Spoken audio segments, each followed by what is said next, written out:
You've just started your business and sales are probably low, which means profit is low. In this phase, you have two options. Either you grow the normal way or you scale fast. And to scale fast, you need to bootstrap.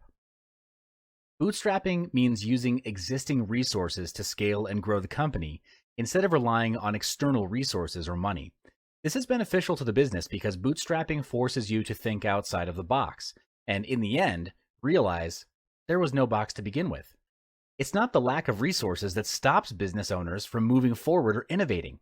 It's the lack of resourcefulness that often gets them stuck. Bootstrapping is a situation in which entrepreneurs start a company with not much capital for their business, and bootstrapping is a way to ensure that that business has a positive cash flow. Many entrepreneurs understand the meaning of bootstrapping, that it's when a business borrows less money and the interest cost is reduced too. Bootstrapping is a steady way to begin compelling revenue and to support future investments by providing the business with a safety net for long-term cost management. This will also provide professionals with the peace of mind that they need to focus on building relations with customers and other professionals. Business people don't have to issue equity, and they can concentrate on obligation on individual sources. With bootstrapping, entrepreneurs can't really experiment out of their forte. The first tactic is done is better than perfect. Too many fumble at this phase. They believe that they need to do the best, have the best, and be the best in order to launch a ground-shaking, heaven-splitting, pioneering product. But that's not required. You don't need to be great to start, but you do need to start in order to ever be great. Best is an illusion. Perfection is an even bigger illusion. From my experience, the pursuit of being the best is a fear of rejection, and too many focus on what other people will say. To get started, just get started. Get cracking. Put a time frame and have the product launch within that time frame. In business, if your product is an innovative product, you want to launch it before your competitors leverage off the first mover advantage. This advantage captures the first slice of the market pie, and when done right, it can establish either your position in the market or theirs. Which one do you want? Being perfect will kill your business and your idea because the key insight is this: version 1 is better than version none. Increasing your company's worth before selling. How can you solve this alarming problem? Will you still be able to sell your business? Here's how you can turn the whole situation around by following these 7 steps. Step 1. A goal is a dream with a deadline. Set a target value on how much you want to sell your business for, and with a realistic time frame. For instance, if $5 million is a 12x multiplier, this is how you should be thinking. I want to sell my business for $5 million in 2 years' time. Find out how much your company needs to make annually to achieve your goal of selling your business away for $5 million. How can you achieve it? By driving in more sales, delivering more value, and having a higher profit margin.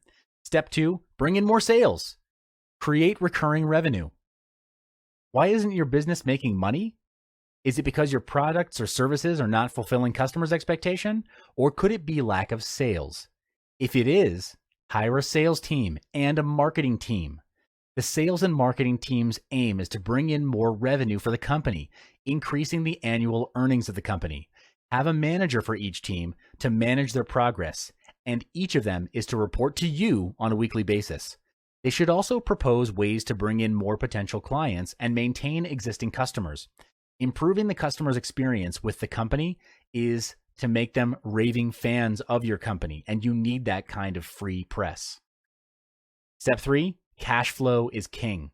A buyer will only buy or invest into, and in your buyer's eyes, buying in your company is a form of investment. They'll only buy into your company or your business if your company is able to help them make more money. So you should improve your company's financials before selling it. Generate positive cash flow by driving in more sales because cash flow is king. To make your business a valuable and sellable asset, your company should have a history of making a healthy profit. Why profit and not revenue? Because profit is the bottom line of your business. If your company's annual revenue is high, but the profit is low. This shows that your business is not very profitable, and no one in their right mind would buy a non-profitable business. Step 4, management is doing things right. The leader is doing the right things. Having an automated system to keep your business going even when you're away is a huge advantage. Put yourself in the buyer's shoes and look and think from their point of view. If you were the buyer, would you prefer to buy a business and work hard for the rest of your life, or buy a business that will run itself and make money for you? Obviously, the answer is clear. So you need to form a management team to manage and lead your employees instead of you managing them. Step 5, make them stay. Once you've found the suitable manager or leader, tell them your plan of selling the business. At this point, you might feel that you're betraying your fellow employees of the management level, but in life, everyone has different priorities, and you want to have freedom and some quality time with your loved ones. But you can't afford to let your management level employees leave the company because they're the leaders of your company, the ones who keep your business running smoothly even without your presence. They're the reason that you're able to sell your business at a higher price. Here's where you launch a long-term incentive plan for the key management with a one-time special bonus in the event of the sale of your business to keep them in your company, and more importantly, to prove that the management team is locked into staying with the company after the acquisition. Step 6 is finding a broker. Now's the time to find a representative to help you sell your business. It's better for you to look for a business broker than any other broker. Your broker should appreciate what you've done to transform your business and recognize that you've done something special, that you deserve to be compensated at a higher rate, or in other words, to sell your business for more than $5 million. Contacting a broker is a wise choice, but what you also need to realize is that brokers typically charge a percentage of the proceeds of the deal in the form of success fee or commission. Step 7, after the acquisition. After selling your company or business, you'll be receiving a lump sum of money, and this is where you need to manage your personal finances very wisely. Steps on how to manage your sudden wealth increase will be discussed in the next module. Welcome back to another video. In this module, we'll be focusing on how to sell your business with a higher price and with less risk to the buyer. To sell your business, convince the buyer that you have a team that can run the business well after the transaction. The idea for people to buy a business is that they can ease into that business without any tinkering or working in the business. You'll also need to prove that your management team is locked into staying with your company after the acquisition.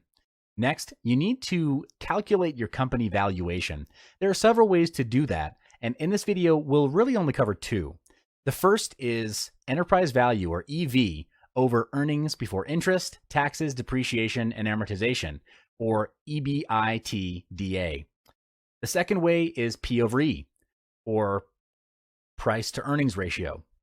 Both of these formulas are under business valuation multiplier. The EV over EBITDA formula is broken down to, again, enterprise value over its earnings before interest, taxes, depreciation, and amortization, while P&E, or P over E, stands for price to earnings ratio.